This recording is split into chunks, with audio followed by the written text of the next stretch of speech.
கர்த்தருடைய நாமத்துக்கு ஸ்தோத்திரம்.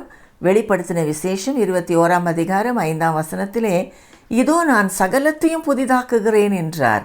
சிங்காசனத்தில் வீற்றிருக்கிறவர் வாயிலிருந்து வந்த வார்த்தை சகலத்தையும் புதிதாக்குகிறேன் என்று.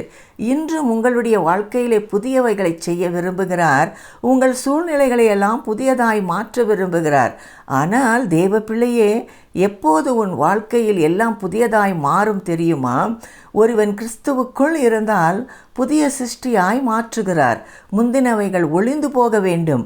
உன் பழைய சுவாபங்கள் உன்னை விட்டு ஒளிந்து போன பிறகுதான் புதிய காரியத்தை உன் வாழ்க்கையிலே செய்வார்.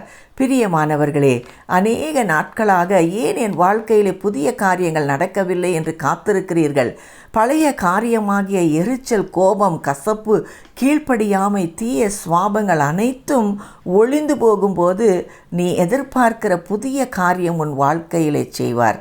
கர்த்தர் உங்களை ஆசீர்வதிப்பாராக. என்னோடு கூட சேர்ந்து ஜெபிப்பீர்களா?